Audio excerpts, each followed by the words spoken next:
யாருடன் கூட்டணி என்பது குறித்து நாளை பெரியகுளத்தில் ஓ பன்னீர்செல்வம் நிர்வாகிகளுடன் ஆலோசனையில் ஈடுபட உள்ளது தமிழக அரசியல் களத்தில் முக்கியத்துவம் வாய்ந்ததாக பார்க்கப்படும் அதே வேளையில் வரும் 30ஆம் தேதி என்டிஏவில் இணைய உள்ளதாகவும் தகவல் தெரிவிக்கின்றன.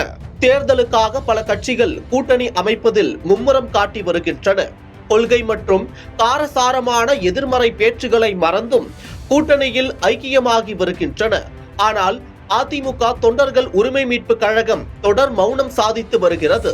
இதனால் ஓ பன்னீர்செல்வம் தனித்து விடப்பட்டுள்ள சூழலும் தற்போது ஏற்பட்டுள்ளது. மேலும் விரைவில் கூட்டணி குறித்து அறிவிக்கப்படும் என்று ஓபிஎஸ் தெரிவித்திருந்தார். தை பிறக்கட்டும் என்று துவங்கிய அவர் தையில் 30 நாட்கள் இருக்கிறது, பொறுத்திருந்து அறிவிக்கிறேன் என்றே கூறி வந்துள்ளார். இந்நிலையில் ஓ பன்னீர்செல்வம் ஒருங்கிணைப்பாளராக இருக்கும் அதிமுக தொண்டர்கள் உரிமை மீட்பு கழக அனைத்து அணி நிர்வாகிகளும் பெரியகுளம் கைலாசப்பட்டியில் உள்ள பண்ணை வீட்டில் நாளை காலை நடக்கும் ஆலோசனை கூட்டத்தில் தவறாமல் பங்கேற்க கழக மாவட்ட செயலாளர் சையது கான் அழைப்பு விடுத்துள்ளார்.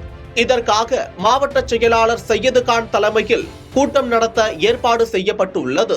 இந்த கூட்டத்திற்கு பிறகாவது ஓபிஎஸ் மௌனம் கலைப்பாரா என்று அவரது ஆதரவாளர்கள் எதிர்பார்ப்பில் உள்ளனர். இந்நிலையில் அவர் தேசிய ஜனநாயக கூட்டணியில் இணைய உள்ளதாகவும் தொகுதி ஒதுக்கீடு குறித்து பேச்சுவார்த்தை நடைபெற்று வருவதாகவும் கூறப்படுகிறது. அதே வேளையில் பாஜகவால் தமிழக தேர்தல் பொறுப்பாளராக நியமிக்கப்பட்ட மத்திய அமைச்சர் பியூஷ் கோயல் வரும் 30ஆம் தேதி தமிழகம் வரவுள்ளதாகவும் அப்போது ஓபிஎஸ் என்டிஏவில் இணைய உள்ளதாகவும் ஓபிஎஸ் தரப்பு வட்டாரங்கள் தகவல் தெரிவிக்கின்றன. பரபரப்பான தமிழக அரசியல் சூழலில் யாருடன் கூட்டணி என்பது குறித்து நாளை பெரியகுளத்தில் ஓபிஎஸ் நிர்வாகிகளுடன் ஆலோசனை நடத்திய பின் அறிவிப்பதாக கூறியுள்ளது தமிழக அரசியல் களத்தை மேலும் சூடுபிடிக்க செய்துள்ளது. அது மட்டும் இல்லாமல் நாளை பெரியகுளத்தில் நடக்கவுள்ள ஓ பன்னீர்செல்வத்தின் ஆலோசனை கூட்டம் அரசியலில் முக்கியத்துவம் வாய்ந்ததாகவும் பார்க்கப்படுகிறது.